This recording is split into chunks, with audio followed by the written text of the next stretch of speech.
KTR మగాడైతే parliament ఎన్నికల్లో ఒక్క సీటైనా గెలుచుకోవాలని సవాల్ విసిరారు సీఎం రేవంత్ రెడ్డి. అయితే దీనికి BRS MLA Kadiyam Srihari counter ఇచ్చారు.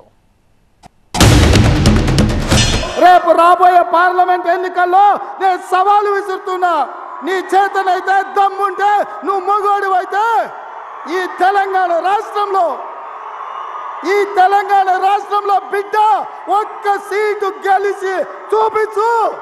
నీ అయ్యా నువ్వు వస్తావో నీ అయ్య వస్తాడో మా కార్యకర్తలు చూసుకుంటారు. బిడ్డ నువ్వు అనుకుంటున్నావా అల్లా తప్పగాడని? అల్లా తప్పగాలం కాదు, అవులగాళ్ళలాక అయ్య పేరు చెప్పుకొని కుర్చీలో కూర్చోలేదు సన్నాసోడా. రాజకీయాలలో ఈ మగతనం గురించి ప్రస్తావన ఎందుకు వస్తుందో మాటి మాటికి నాకు అర్థం కావడం లేదు.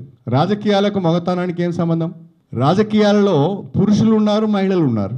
అందరూ రాజకీయాలు చేస్తున్నారు. మహిళలు కూడా రాజకీయాలలో సమానంగా రాణిస్తున్నారు. అంతెందుకు, కాంగ్రెస్ పార్టీ అధ్యక్షురాలే సోనియా గాంధీ కదా, మీ నాయకురాలు ప్రియాంక గాంధీ. ఇద్దరి మహిళల నాయకత్వంలో పనిచేస్తూ నువ్వు మగతనం గురించి మాట్లాడితే ఎవరి గురించి మాట్లాడుతున్నావు నువ్వు? అంటే మీ సోనియా గాంధీని, మీ ప్రియాంక గాంధీని అవమానపరుస్తున్నావు నువ్వు.